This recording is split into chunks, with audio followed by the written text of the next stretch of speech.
Oh my lord, fine, I'll review Bird Box.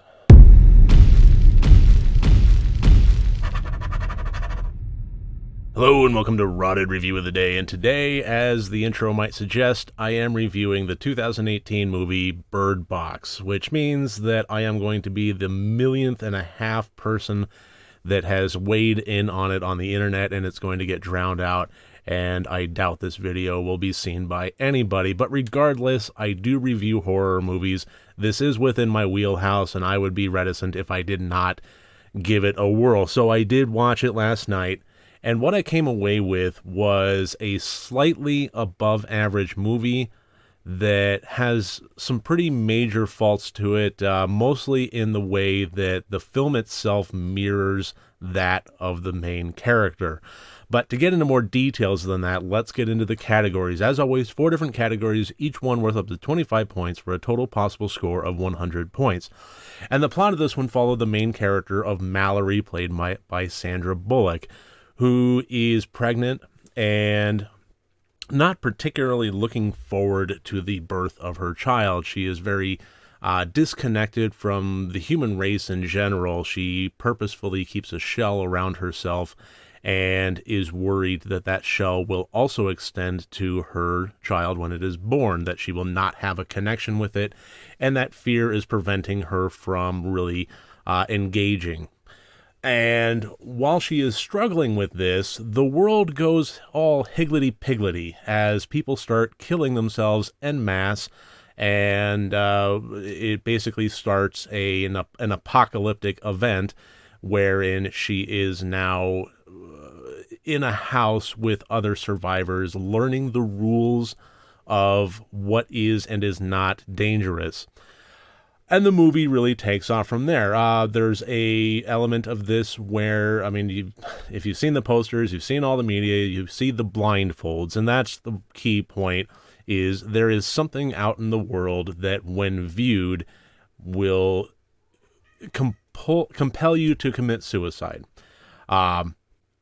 Who can say what it is? The people that have seen it are no longer with us. So you really can't risk keeping your eyes open or viewing the outside world, or risk seeing whatever it is and thus dying. So in order to engage with the outside world, it must be done without sight, and that's one of the lessons they learn, along with a few others as they go on. To give any more detail would be giving more away than I really feel comfortable with in a spoiler-free review. Suffice it to say, what I really thought was this was a fairly unoriginal premise, but it was well executed. I really have no complaints about that. Originality is nice, but I don't think it's really that critical for a movie. It can be argued there are no more original ideas. This movie also had a million technical plot holes that it could be eviscerated in its believability. But honestly, the way that it handled the material with a sense of reverence, it sold it anyway. I was honestly able to really look past them and not pick it apart as I watched it, which was it would have been an easy thing for me to do if I was in the mindset to do that. A lot of people have also talked about the ending, and I'm not going to spoil what the ending is. All I'm going to say is, a lot of people say there was a non-ending. I think it was quite satisfactory, personally. It was nothing mind-blowing, but I don't think it was a non-ending as people have claimed. I thought it was a somewhat fitting, adept end to the movie. So really no complaints on that one. My biggest complaint is I really wish the characters would have wound up having more to them. They all had their kind of little categories and their little roles that they fit into, their niche personality aspects, and they never really rose above them, including the main character. She was given kind of a story arc thing that I think really took too long to flesh out. It didn't resolve with any sense of true believable character change.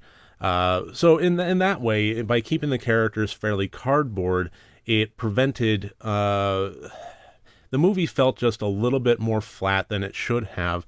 And for all of those reasons, bundling them all all of them up, I gave the movie 16 out of 25 points for the plot. And the intent, I gave a 15 out of 25. Because the movie was so character-centric, and like I said, they stayed a bit flat, the movie felt more like listening to a story than really being engaged with one. It really, like the main character did with the world and with the other characters, this movie really kind of kept me at arm's length. Interested but disengaged, and for that reason, I think the intent didn't have quite the impact that it would have if I had been fully engaged with it. The acting, I thought, 17 out of 25. Very decent job overall. Sandra Bullock did a very, very good job as Mallory. Really, she put in a lot of effort, and it showed. Trevante Rhodes was good as Tom, another character within there that was in the house that she met up with for survival. He had this really kind of positive aspect to his character that was refreshing, and it played well off of Mallory. John Malkovich played Douglas, who was the resident jerk, for a safe word there.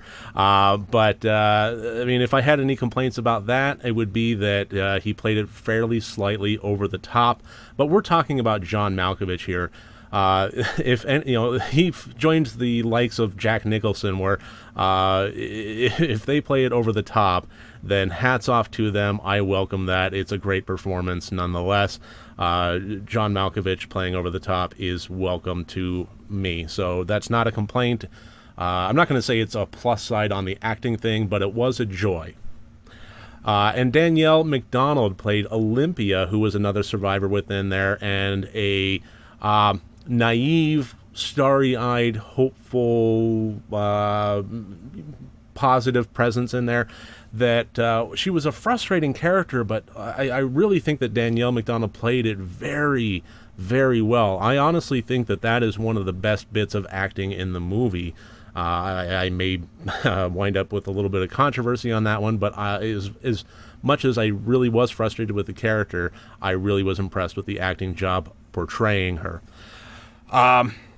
And moving on to the technical, I gave that a 20 out of 25. I thought all the effects were really solid. The camera work and the editing, it was really good about putting us in the scenes. Even if the flat characters couldn't keep us there, I really thought the technical aspect of this one was definitely one of the better parts of it. So that gives us a total score of 68 out of 100 points. This is a movie that I would recommend, but not vehemently. It is something that if somebody wanted to watch it, go for it. I really do think that it is worth watching. It's just not one that I am going to be, drawing up poster boards and campaigning for folks to make it a part of their must-watch regimen. So that should about do it. That's my review of 2018's Bird Box. I have now weighed in on it. Thank you very much. Thank you for joining me here today. If you like these videos, I welcome you to click like and or subscribe. Look for me on social media. Support me on Patreon. I have all the links below. Thank you for joining me here today. I look forward to seeing you tomorrow. And remember, next time you want to watch a horror movie, first make sure that it's good and rotted.